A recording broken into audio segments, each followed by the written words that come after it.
सभी साथियों को गुड इवनिंग। साथियों, आज अपन सामान्य ज्ञान के 10 महत्वपूर्ण प्रश्नों को सोल्व करेंगे। ये प्रश्न दोस्तों पिछली परीक्षाओं में पूछे गए हैं, वही प्रश्न मैं आपके लिए लेकर आया हूँ। देखिए दोस्तों, अंध महाद्वीप यानी अंध जो अपना महाद्वीप है वो किस महाद्वीप को कहा जाता है? वो दोस्तों अफ्रीका महाद्वीप को कहा जाता है। सबसे पहले आपको ध्यान रखना है कि जो अपने फर्स्ट नंबर पे आता है, जो विश्व का सबसे बड़ा महाद्वीप कौन सा है, वो है दोस्तों अपना एशिया। ठीक है, एशिया दोस्तों सबसे बड़ा अपना महाद्वीप हो जाएगा। विश्व की मतलब विश्व में सबसे बड़ा महाद्वीप एशिया है। एशिया के बाद बात करें दोस्तों, अपना दूसरे नंबर पर कौन सा आता है, तो आता है दोस्तों अपना अफ्रीका। अफ्रीका दोस्तों दूसरे नंबर का हो जाएगा। तो एक फैक्ट वाली बात आपको ये ध्यान रखनी है, अफ्रीका महाद्वीप है वो एशिया के बाद विश्व का दूसरा सबसे बड़ा अपना क्या हो जाएगा, महाद्वीप हो जाएगा। ठीक है, दूसरी बात आपको दोस्तों कौन सी ध्यान रखनी है, जो अफ्रीका महाद्वीप है, अफ्रीका महाद्वीप के दोस्तों उत्तर में अपना एक तो भूमध्य सागर स्थित है और एक अपना दोस्तों कौन सा है, यूरोप महाद्वीप स्थित है। ठीक है, कहाँ पे है, तो उत्तर में स्थित है, उत्तर में। ये आपको ध्यान रखनी है, उत्तर दिशा में। और दोस्तों इसके बाद अपना पश्चिम दिशा में आपसे पूछे, अगर पश्चिम दिशा में आपसे पूछे कि जो अपना अफ्रीका है उसके पश्चिम में क्या स्थित है, तो आप बताओगे अंध महासागर स्थित है। क्या है, अंध महासागर। ये दोस्तों इंपॉर्टेंट क्वेश्चन है, ये भी एग्जाम में पूछे जाते हैं। तो देखिए, अफ्रीका महाद्वीप का अगर आपसे पूछे जनसंख्या घनत्व कितना है, क्या पूछे, जनसंख्या घनत्व, तो ये आपको दोस्तों इंपॉर्टेंट सवाल है। ये भी पिछली बार एग्जाम में पूछा गया था, 30.51 किलोमीटर स्क्वायर। ये दोस्तों आपको ध्यान रखना है, ये इसका हो जाएगा जनसंख्या घनत्व अफ्रीका का। अफ्रीका महाद्वीप का जनसंख्या घनत्व कितना है, तो 30.51 किलोमीटर स्क्वायर है। अगर आपसे पूछे जो अफ्रीका अपना महाद्वीप है उसमें देशों की संख्या कितनी है, यानी अफ्रीका महाद्वीप में देश कितने आते हैं, तो आप बताओगे 54 दोस्तों, इसमें अपने देश आते हैं 54। ठीक है दोस्तों, आगे चलते हैं। देखिए सेकंड नंबर का सवाल, ये भी एग्जाम में पूछा गया था पिछली बार। कंप्यूटर को हिंदी में क्या कहते हैं? कंप्यूटर को हिंदी में दोस्तों संगणक कहते हैं। संगणक का मतलब क्या होता है? संगणक का मतलब होता है गणना करना। ठीक है, गणना करना। इंपॉर्टेंट सवाल है दोस्तों। कंप्यूटर का आविष्कार किसने किया था? तो अपना आविष्कार की बात यहाँ पे मैं करूँ तो आविष्कार दोस्तों अपने चार्ल्स बेबेज ने किया था। किसने किया था? चार्ल्स बेबेज ने। ये आपको दोस्तों ध्यान रखना है। और दोस्तों कंप्यूटर का इंपॉर्टेंट पार्ट होता है सीपीयू। सीपीयू, ठीक है, सीपीयू आपसे एग्जाम में पूछे सीपीयू अपना कैसा हो जाएगा, तो सीपीयू अपना दोस्तों कंप्यूटर के दो भाग होते हैं।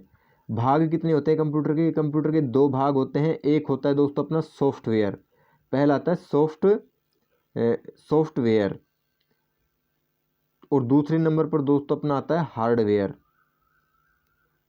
हार्डवेयर, तो ये बात दोस्तों आपको ध्यान रखनी है, हार्डवेयर हो जाएगा अपना सीपीयू। सॉफ्टवेयर का मतलब दोस्तों ये होता है कि उसको अपन छूकर नहीं देख सकते, उसको अपन आंखों से देख सकते हैं लेकिन छू नहीं सकते, उसको बोलते हैं सॉफ्टवेयर। हार्डवेयर को दोस्तों अपन आंखों से देख भी सकते हैं और हाथ लगा सकते हैं, उसको छू सकते हैं, टच कर सकते हैं, उसको बोलते हैं हार्डवेयर। तो सीपीयू हो गया अपना दोस्तों कैसा हो जाएगा, सीपीयू अपना हार्डवेयर हो जाएगा। इसके अलावा कीबोर्ड है, माउस है, ये सारे हार्डवेयर के अंतर्गत आते हैं। ये बात आपको दोस्तों ध्यान रखनी है। आगे देखिए, कंप्यूटर है, कंप्यूटर के कितने भाग बताए मैंने आपको? दो बता दिए भाई, कौन कौन से? हार्डवेयर और सॉफ्टवेयर। अगर आपसे पूछे कंप्यूटर के प्रकार कितने होते हैं, तो प्रकार दोस्तों इंपॉर्टेंट हो जाते हैं, काफ़ी बार एग्जाम में पूछा जाता है। कंप्यूटर के 3 प्रकार होते हैं। 3 कौन कौन से? एक होते हैं दोस्तों एनालॉग कंप्यूटर, एनालॉग कंप्यूटर होते हैं दोस्तों, और दूसरे नंबर पे आते हैं अपने डिजिटल कंप्यूटर, डिजिटल कंप्यूटर, और तीसरे नंबर पे दोस्तों अपने आते हैं हाइब्रिड कंप्यूटर, हाइब्रिड कंप्यूटर। दोस्तों एनालॉग कंप्यूटर है, इनका उपयोग जो अपने इंडस्ट्रियल एरिया है, जो औद्योगिक क्षेत्र है, उसमें दोस्तों बड़ी बड़ी कंपनियां हैं उनमें किया जाता है एनालॉग कंप्यूटर का गणना करने के लिए। ये बात दोस्तों आपको ध्यान रखना है, इंपॉर्टेंट सवाल यहाँ से निकलता है, ये पूरी बातें आपको दोस्तों ध्यान में रखनी है। आगे देखिए, आगे सवाल आपसे कैसे पूछा जाएगा। ये सवाल तीसरे नंबर का पूछा गया कि विश्व की सबसे लंबी पर्वतमाला कौन सी है, तो आप बताओगे एंडीज पर्वतमाला है। आपसे पूछे कौन से देश में है, तो आप क्या बताओगे? दक्षिण अमेरिका में है दोस्तों, ये दक्षिण अमेरिका, दक्षिण अमेरिका में दोस्तों एंडीज पर्वतमाला है। आपसे एग्जाम में ये भी पूछा जाएगा कि दक्षिण अफ्रीका में जो एंडीज पर्वतमाला है इसकी सबसे ऊंची चोटी कौन सी है? इसकी भी दोस्तों एक सबसे ऊंची चोटी है, उसका नाम क्या है? ऊंची क्या है? चोटी है, उसका नाम बताओ क्या है? तो दोस्तों उसका नाम आप क्या बताओगे? तो उसका नाम दोस्तों आपको ध्यान रखना है, ये भी दोस्तों काफ़ी बार एग्जाम में पूछा जाता है कि एंडीज पर्वतमाला है उसकी सबसे ऊंची चोटी का नाम क्या है? तो एंकोकागुआ आप बताओगे। ठीक है, क्या बताओगे? एंकोकागुआ। ये दोस्तों इंपॉर्टेंट शब्द है, ये आपको ध्यान रखना है, एंकोकागुआ। ठीक है, इंपॉर्टेंट सवाल है, आपको ध्यान रखना है। आगे चलिए, आगे अपन देखें कि कौन सी जल संधि उत्तर अमेरिका महाद्वीप को एशिया महाद्वीप से दोस्तों अलग करती है? ये दोस्तों अपनी हो जाएगी बेरिंग की जल संधि। ये दोस्तों इंपॉर्टेंट सवाल है, ये आपको ध्यान रखना है। आगे चलिए, देखो रूस की संसद का क्या नाम है? तो दोस्तों रूस की संसद का नाम क्या है? ड्यूमा। रूस दोस्तों आपको ध्यान रखना है कि क्षेत्रफल में सबसे बड़ा है, क्षेत्रफल में सबसे बड़ा, सबसे बड़ा देश तो कौन सा है दोस्तों दुनिया का? तो क्षेत्रफल में रूस सबसे बड़ा है।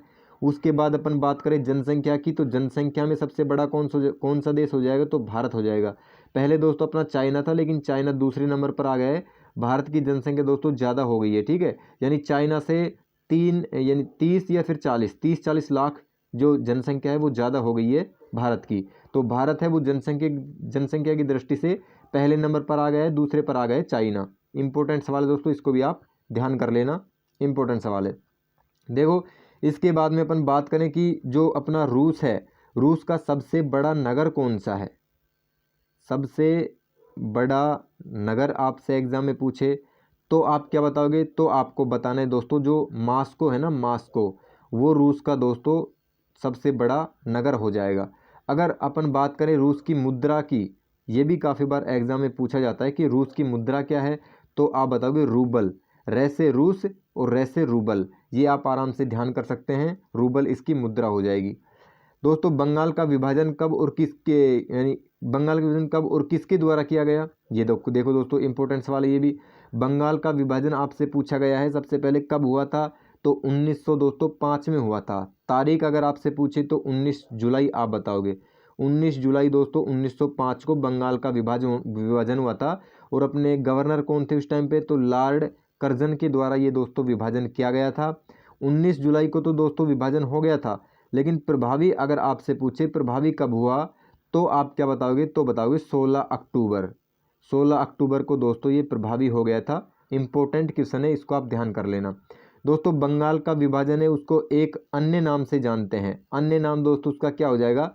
बंग भंग के नाम से भी बंगाल का विभाजन 1905 में हुआ था, उसको बंग भंग के नाम से भी अपन जानते हैं। आगे देखिए, अगला क्वेश्चन आपसे पूछा गया अगला क्वेश्चन पूछा गया दोस्तों रिजर्व बैंक ऑफ इंडिया यानी आरबीआई। आरबीआई का मतलब होता है दोस्तों रिजर्व बैंक ऑफ इंडिया। इसकी स्थापना कब हुई थी?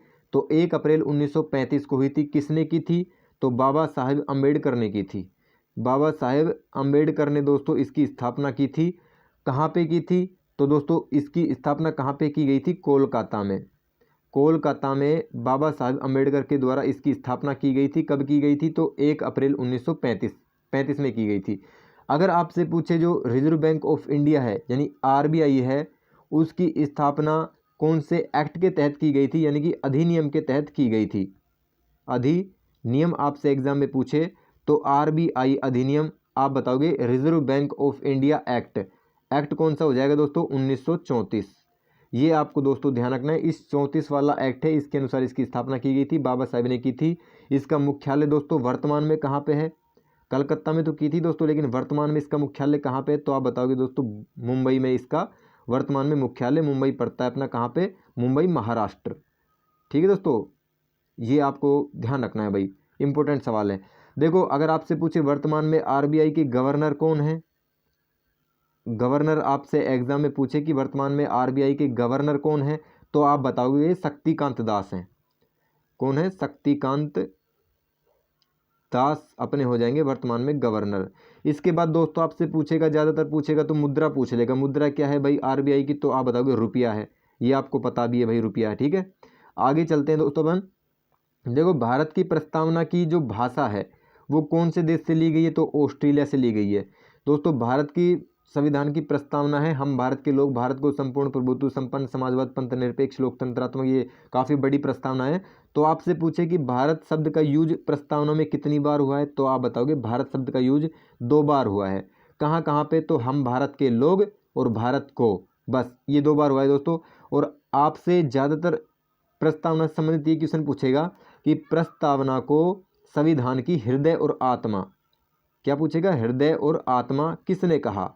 तो ये दोस्तों किसने कहा था, जो अपने पंडित जवाहरलाल नेहरू जी थे, यानी भारत के प्रथम प्रधानमंत्री पंडित जवाहरलाल नेहरू ने दोस्तों हृदय और आत्मा संविधान की किसको कहा है, तो प्रस्तावना को कहा है। ये आपको ध्यान रखना है। और दोस्तों जो अपना आर्टिकल 32 यानी कि अपना अनुच्छेद है 32 कौन सा है, संवैधानिक उपचारों का अधिकार है, उसको बाबा साहब अम्बेडकर ने संविधान की हृदय और आत्मा कहा है। ये दोस्तों आपको ध्यान रखना है, इंपॉर्टेंट सवाल है। दोस्तों प्रस्तावना में कितनी बार संशोधन हो चुका है, संशोधन ये काफ़ी बार एग्जाम में पूछा गया और अभी पूछा जाता है। कितनी बार दोस्तों इसमें संशोधन हो चुका है, तो 1 बार हो चुका है। कब हुआ, तो 42वां संविधान संशोधन 1976, जिसमें अपने 3 शब्द जोड़े गए थे, अखंडता वाला, पंथ निरपेक्ष वाला, वो यानी अखंडता और पंथ निरपेक्ष वाला शब्द दोस्तों 3 शब्द उसमें जोड़े गए थे। और कब जोड़े गए थे, तो 42वां संविधान संशोधन 1976, 1 बार इसमें संशोधन हुआ है। इंपॉर्टेंट सवाल है दोस्तों। आगे देखो दोस्तों 10-11 मिनट की क्लास है, लेकिन परीक्षा की दृष्टि से 10 क्वेश्चन ही अपने लिए बहुत इंपॉर्टेंट है। मानव शरीर की सबसे बड़ी हड्डी आपसे पूछा, बड़ी दोस्तों फीमर, जांग की अस्थि हो जाएगी। दोस्तों फीमर कहाँ पे पाई जाती है, तो अपनी जांग में पाई जाती है, सबसे बड़ी अपनी हड्डी हो जाएगी। अगर आपसे पूछे एग्जाम में छोटी हड्डी कौन सी है भाई, तो छोटी आप बताओगे स्टेपीज। स्टेपीज दोस्तों कहाँ पे पाई जाती है, बॉडी में, यानी अपने शरीर में कहाँ पे पाई जाती है, तो आप बताओगे बॉडी के कान में पाई जाती है, कान अपना ईयर में पाई जाती है। ठीक है, ये आपको ध्यान रखना है। आगे अपन देखे थी कि इसमें आया है राज तरंगिणी, एक दोस्तों रचना है, रचना का नाम आपसे पूछा है कि इसकी रचना है, ये रचना की किसने थी, तो दोस्तों कल्हड़ ने इसकी रचना की थी। राज तरंगिणी में दोस्तों क्या मिलता है, तो राज तरंगिणी का अर्थ क्या होता है, तो राजाओं का इतिहास, राजाओं का इतिहास, राजाओं का इतिहास है वो दोस्तों। इसके बारे में यानी राजाओं के इतिहास के बारे में इसका पता चलता है। इसका राज तरंगिणी का अर्थ ही ये होता है दोस्तों, राज यानी राजा, राज तरंगिणी इसमें दोस्तों कश्मीर का इतिहास है वो वर्णित है। किसका इतिहास है, तो कश्मीर का इतिहास दोस्तों इसमें वर्णित है। ये आपको दोस्तों ध्यान रखना है, जो महाभारत काल के आरंभ, यानी महाभारत काल है ना, उससे आरंभ हुआ था। इंपॉर्टेंट सवाल है ये भी दोस्तों, आपको ध्यान रखना है राज तरंगिणी। दोस्तों आज की क्लास अपनी बहुत महत्वपूर्ण थी, संपूर्ण हिंदी साहित्य के। अगर आपको नोट्स वगैरह चाहिए तो हितेश स्मार्ट स्टडी अपना टेलीग्राम पर क्या है, ग्रुप है, टेलीग्राम पर ग्रुप है, जिसमें अपने कितने मेंबर हैं, तो 33,000 के करीब दोस्तों इसमें मेंबर है। इसको आप ज्वाइन कर लेना और इसमें आप क्विज करना, बहुत अच्छी इसमें क्विज होती है और टॉपिक वाइज क्विज होती है। तो आज के लिए इतना ही दोस्तों, नए हैं तो चैनल को लाइक